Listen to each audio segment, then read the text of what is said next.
बेटा जुबैर,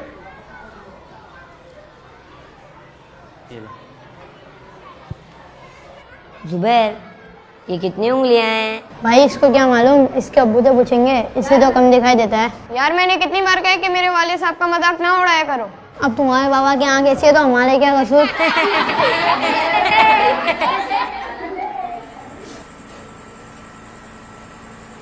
अब्बू मैंने आपको कितनी दफा कहा है कि मेरी क्लास की तरफ ना आया करें। सब दोस्त मेरा मजाक उड़ाते हैं कि तुम्हारे वालिद की एक आंख नहीं है, और ये मुझे बिल्कुल अच्छा नहीं लगता कि कोई आपका मजाक उड़ाए। बस इतनी सी बात है। ठीक है बेटा, आइंदा नहीं आएंगे।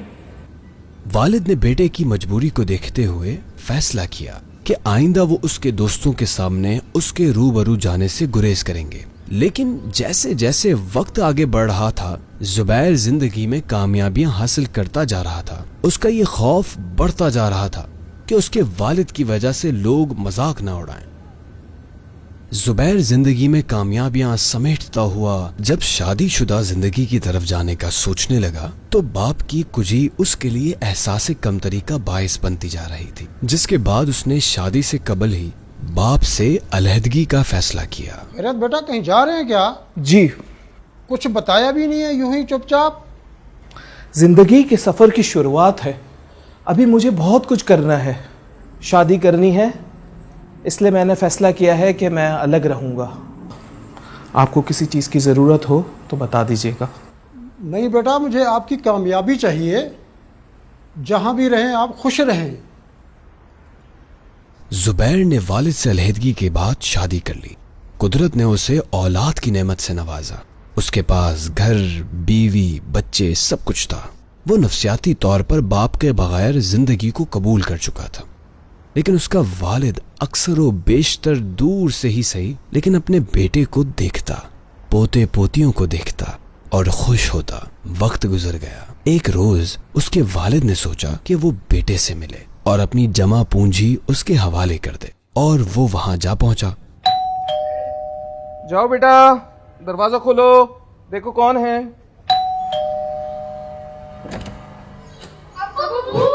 क्या हुआ?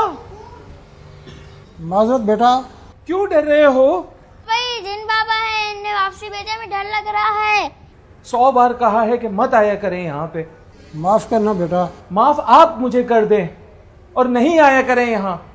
हाथ जोड़ता हूं मैं आपके।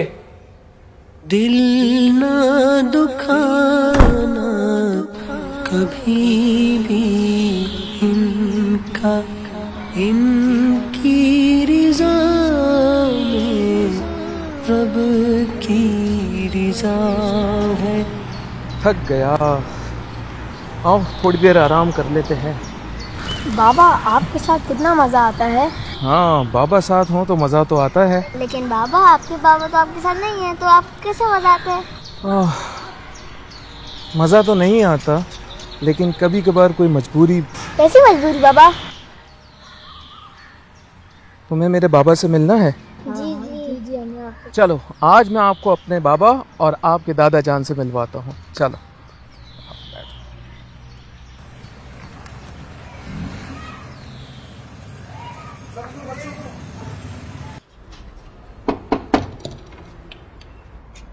बाबा, मेरा मतलब है शरीफ साहब हैं घर पे? तुम जुबैर हो ना? शरीफ साहब का इंतकाल हुए तो 6 माह हो गए। क्या कह रहे हैं? जो है वही कह रहा हूँ। उन्होंने मकान के कागजात और एक खत दिया था और कहा था कि कभी तुम आओ तो ये मैं तुम्हें दे दूँ, वरना ये घर किसी मस्जिद को डोनेट कर देना। आइए मैं आपको फाइल दे दूँ। तेरी उंगली थाम के चलता था,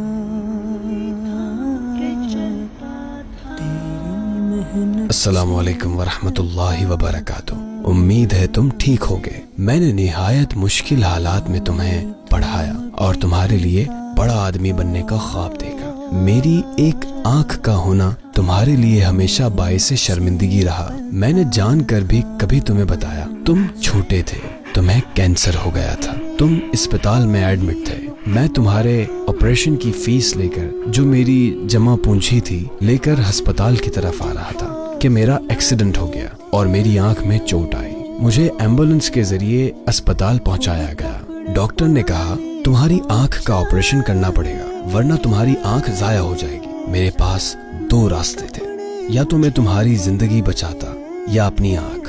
मैंने तुम्हारी जिंदगी को बचाने का फैसला किया। मैं खुश हूँ कि तुम आज कामयाब इंसान हो और तुमने अपनी जिंदगी को रायगा नहीं होने दिया, बल्कि पढ़ लिख कर खुद को और अपने बीवी बच्चों को अच्छी तरह संभाल लिया। रशीद भाई को मकान के कागजात दे रहा हूँ, चाहो तो रख लेना, चाहो तो इसे बेचकर इसका पैसा अल्लाह के घर की तामीर के लिए वक्फ कर देना। फकत तुम्हारा वालिद। चाचा, ये फाइल आप अपने पास रखें और इसे बेच के इसकी रकम किसी मस्जिद में डोनेट कर दीजिएगा और मुझे मेरे बाबा की कब्र बताएं।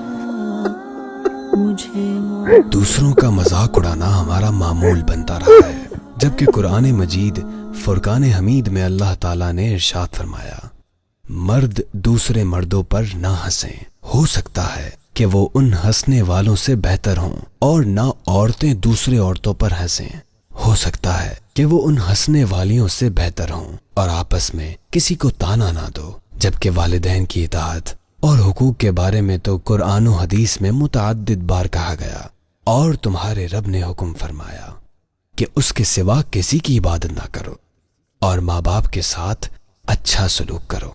अगर तेरे सामने उनमें से कोई एक या दोनों बुढ़ापे को पहुंच जाएं, तो उनसे उफ तक ना कहना और उन्हें ना झड़कना, और उनसे खूबसूरत नरम बात कहना।